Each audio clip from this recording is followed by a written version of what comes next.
All right, welcome back. So in this video, we're going to talk about getting started.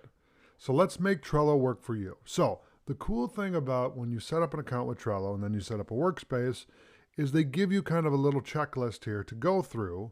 You notice how they have 5 checklists or 5 check items for you to do.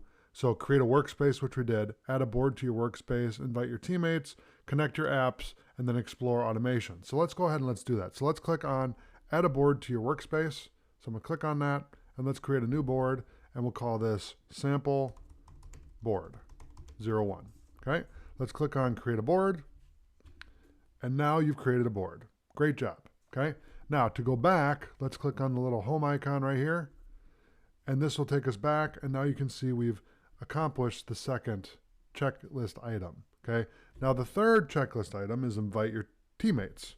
So if you have any teammates that you want to add to this workspace, this is where you would do it. So you would type in, for example, we'd do Josh Warner 2021 at Gmail. Okay, now this is the email address that I'm using, but if I were to add that, I could invite them to the workspace. Now what's going to happen is they'll get an email with an invite, and then they can join your workspace and collaborate with you. Okay, so we can invite that to the workspace if we want. Obviously, I'm not going to do that because that's me, but I'm going to close that out. Let's click on the home icon again. Okay, and then let's connect your apps. So if you have any apps that you want to connect, this is where you can do that. And again, the nice thing about having kind of a 5-task checklist is that way you can kind of go down the list of things that you should be doing to get started with Trello. So connect your apps. So for example, if you have Slack, you can add that here. If you have Google Drive, which I'm using, I have Google Drive. And in fact, let's connect Google Drive because I'm going to use my Gmail account. Okay, so you've got Google Drive. And let's see more power-ups. Okay, we'll just leave it at that. So I've connected Google Drive. Okay, so if I click on Google Drive, link Google Drive to account. So what I'm going to do is I'm going to link this to my Josh Warner 2021 at Gmail. Okay, and now you can see this will allow Trello to see and download all your Google Drive files, see, edit, create, and delete only the specific Google Drive files you use with this app. View and manage your Google Slides presentations. Okay, so I'm giving Trello access to do these things. Okay, and I trust Trello because it's a trusted productivity application or web application, so I trust it. But make sure when you link your Google account to different apps and whatnot that you trust it and it's a reliable application and used around the world. I'll leave it at that. So let's click on allow. And there you go. So now we have Google Drive. So create slide presentations. Okay. So I can create a slide presentation. Okay. Open presentation. Okay. So I just created a presentation and I didn't even work inside of Google Drive. Okay. So it's connected together. So there you go. That's how you connect an app to Trello. Okay. So that's how you connect your apps. Explore automation. So Butler can automatically sort lists, add labels, set due dates, and more, saving you time. So this is a very cool option. Okay. So automation. So I'll give you a great example of this. When I create courses, okay, here's my process. So we're going to create we're going to edit these boards here. And really they're cards, not boards. So when I create a course, I do pre-production, okay, I do production, I do post-production, and then I do launched. So it's a list, technically. Okay, so we'll close that out. So if I go back, I don't know what happened to my automation deal here, but let's go to okay, let's hide this page. Okay, and let's go to the sample board. Okay, oh, here we go. Let's click on Butler. And what I can do is I can look at Butler and I can see automation tips. I can look at rules, okay? I can do card button, board button, calendar, and then due date, okay? So never forget a due date. 3 days after card is due, post comment at board This card was due 3 days ago. Okay, so create commands based on card's due date. Stay on timeline and manage due dates on cards stress-free. Here are some examples. The moment a card is due, move the card to the top of the list to do and join the card. Okay, so these are some examples. That's for due dates. Now for calendar, you can set up recurring commands based on a given schedule. Create unlimited possibilities to save time and keep organized.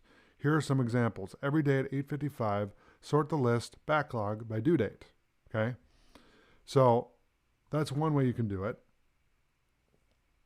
So let's go ahead and let's try this out. Turn your Trello board into an automated machine. Okay, again, the cool thing about being able to automate your tasks is it will speed up your efficiency and productivity.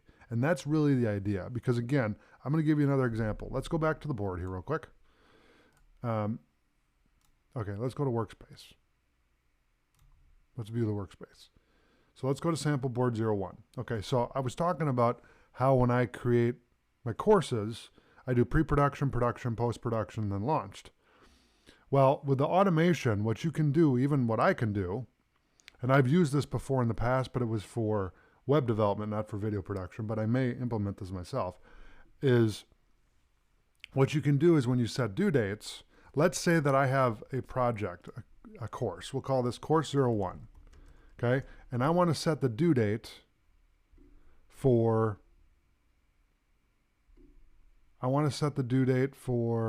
Thursday, okay, at 11 o'clock. So 11 a.m. So course 1 is due June 3rd, okay? That's Thursday. So I want this to be due on that day. Now, what I can also do is, and you can see all the different things we can do here, okay? We can add a label, so we can give it a different color, which I love to do that. I love to add color, so it's easier to identify with the task. Because here's what happens. When you have all these different tasks and they're all the same color, it's kind of hard to differentiate what's what, okay? So what you could do too is, well, we'll leave it there. But you can see here how Butler, when a card is added to the list, we can make an action. So when we click on this new rule, when a card is added to the list in pre-production, then move, copy the card to, join card, set due date or start date, mark due date, remove, sort list. Sort list by due date. Okay, so let's add a new rule. So here's what's going to happen. Okay, so we just made automation there. So when I add another card, so I make this course 02, and I'm going to set the due date for this for, okay, let's add the card, and then let's set the due date for June 7th at 11 o'clock. Let's save it. And then let's add another one, course 3, and we're going to set the due date for this for June 1st, which is today. Okay, so we're going to edit the date and let's make it due today. Now what's going to happen when I save that? What should happen is it should be adjusted with Butler. Okay, so when a card is added to the list, okay, mark the due date, or set the due date, or remove or sort the list. Okay, so let's do due date, ascending, okay, and then, okay, let's add the new rule. So let's label the new rule. So let's call this, I guess I can't change the name of the rule, but let's add the rule, okay. View my rule, okay. All right, so we have the same thing twice. So let's delete one. So let's remove that.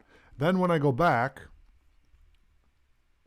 to my workspace here, so let's view the workspace page, okay, and go back to sample board 1. And then when I go here, and we have, so what should happen, and it's not quite working the way I thought it would, but that's okay.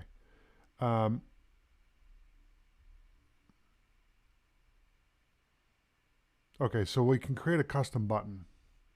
Okay, so let's,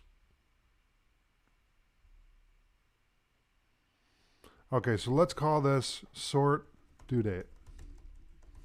Okay, so let's add an action. So let's sort the due date ascending, okay, and sort the list by, okay, so let's add this one, and then let's save this.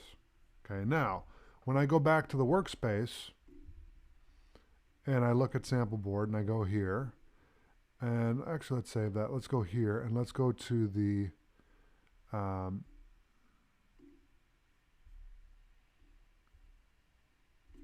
let's sort the due date. There we go. Now it works.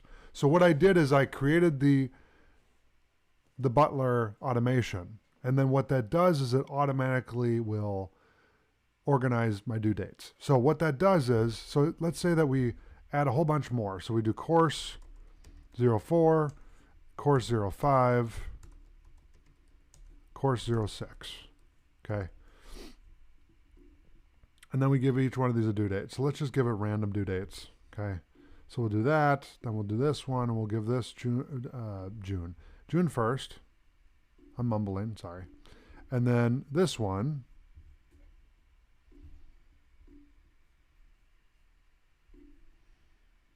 June 2nd. Okay. So we save that, and then I go here to the Butler, click on that. Now watch how this changes. So you can see June 2nd, June 1st. We're all over the place, and that's the idea. You can write out a whole bunch of cards or lists and write out your cards and then let Butler automate it for you. So then we go to sort due dates, and look what happens. Now we have June 1st up here, June 1st here, June 2nd, June 3rd, June 7th, and June 30th. Okay, so that's a way you can use automation. Okay, now I know this is a long-winded video, but the whole point of this is to show you how you can utilize the automation. Okay. Now, when we get into a project later on, we will use more automation, and I'm going to show you how I use it when I'm creating courses. Okay? So, thanks for watching, and I'll see you in the next video.